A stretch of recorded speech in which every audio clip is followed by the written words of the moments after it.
दोस्तों आखिर बिजनेस होता क्या है, बिजनेस का मतलब क्या है? इसमें 5 पॉइंट होते हैं जो हमें ध्यान रखना चाहिए, तभी ये बिजनेस बिजनेस कहलाता है, नहीं तो वो कुछ और है जिसे आप कर रहे हैं। और ये जो मैं आपको 5 पॉइंट बताने वाला हूं, ये एक सब्जी बेचने वाला भी अपने बिजनेस में लागू करता है और टाटा अंबानी जो भी प्रोडक्ट सेल करते हैं उसमें भी वो लागू करते हैं। दुनिया का कोई भी बिजनेस इस 5 फॉर्मूले पे ही बना हुआ है। इसमें से एक भी फॉर्मूला, एक भी पॉइंट अगर मिस होता है तो वो बिजनेस नहीं है, कुछ और ही है। तो चलिए शुरू करते हैं और देखते हैं कि वो क्या 5 पॉइंट हैं जिससे बिजनेस बनता है। दोस्तों बिजनेस का सबसे पहला पॉइंट है कि आप जो प्रोडक्ट बना रहे हैं मार्केट में उसकी ज़रूरत है कि नहीं, आपके प्रोडक्ट के लिए कस्टमर है कि नहीं, कस्टमर को डिमांड है कि नहीं। आप जो प्रोडक्ट बना रहे हैं आपको ये देखना पड़ेगा, रिसर्च करना पड़ेगा कि आप जो प्रोडक्ट बनाना चाह रहे हैं उसका मार्केट है कि नहीं, आप जो प्रोडक्ट बनाएंगे वो बिकेगा कि नहीं। तो ये सबसे पहले आपको मार्केट में सर्वे करना होगा कि आप जो प्रोडक्ट बना रहे हैं उसकी आवश्यकता मार्केट को है या नहीं। बिजनेस का दूसरा पॉइंट है मार्केटिंग एंड एडवर्टाइजिंग। आपने जो प्रोडक्ट बनाया अब उसे मार्केट में ले करके जाना है और कस्टमर को आकर्षित करना है। आपने जो प्रोडक्ट बनाया उसकी पैकेजिंग अच्छी होनी चाहिए, आप उसकी तारीफ कर सके, आप कस्टमर को बता सके कि ये प्रोडक्ट बहुत अच्छा है आपके लिए, आप इसे परचेज करो, आपको इस प्रोडक्ट से संतुष्टि मिलेगी।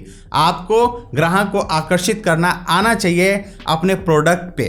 अब आता है बिजनेस का तीसरा पार्ट, सेल्स। आपने जो प्रोडक्ट बनाया उसके प्रति ग्राहक को आकर्षित भी कर लिया, मार्केट में डिमांड भी क्रिएट होने लगा, लोग आपसे प्रोडक्ट लेना चाहते हैं, तो अब आपको उसे बेचना पड़ेगा। बहुत बार ऐसा होता है कि ग्राहक पसंद को तो कर लेते हैं लेकिन प्रोडक्ट लेने में आनाकानी करते हैं।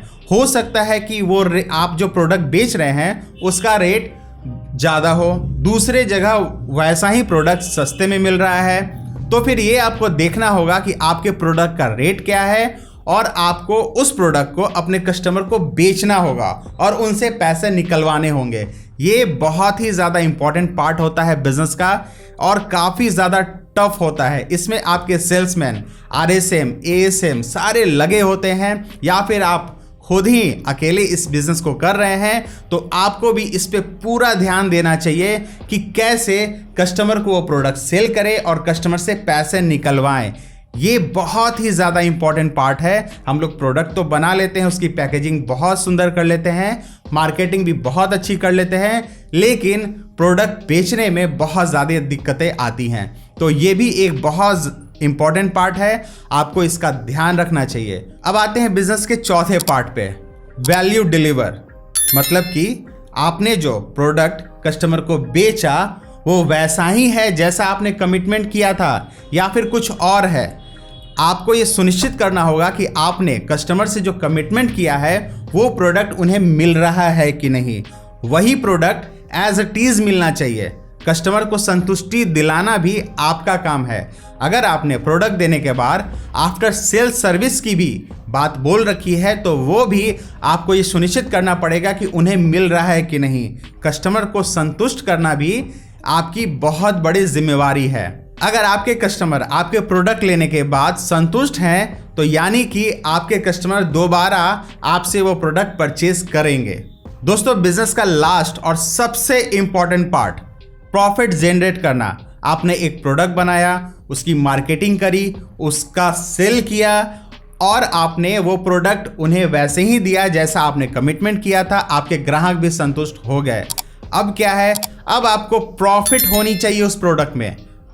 आपने जो प्रोडक्ट सेल किया उसमें से उतना प्रॉफिट जनरेट होना चाहिए कि आपकी कंपनी सिस्टम से चल सके, या फिर आप एक सेल्फ एम्प्लॉय हैं तो आपका बिजनेस सही तरीके से चल सके, इतना आपको प्रॉफिट उसमें से कमाना ही है। आप कभी भी कम प्रॉफिट पे बिजनेस को सरवाइव नहीं कर पाएंगे।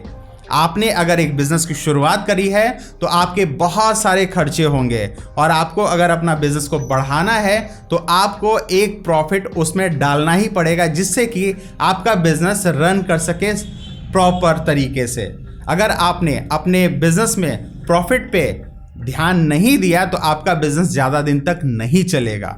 तो आपको अपने प्रोडक्ट पर इतना प्रॉफिट रखना है जिससे कि आपका बिजनेस सही तरीके से रन करे। तो दोस्तों आज मैंने जो आपको बिजनेस के 5 पॉइंट बताए हैं ये सभी बिजनेस में लागू होता है, और इसमें से कोई भी एक पॉइंट मिस हुआ तो वो बिजनेस नहीं है, कुछ और है, वो बिजनेस है ही नहीं। आप उसे ज़्यादा दिन तक चला ही नहीं पाएंगे, ना आप कस्टमर को संतुष्ट कर पाएंगे, ना आप खुद संतुष्ट होंगे, ना आपका बिजनेस ग्रो करेगा, ना आप ग्रो करेंगे। तो इन 5 पॉइंट को आप हमेशा ध्यान रखिएगा और इस पर पूरा वर्क करिएगा।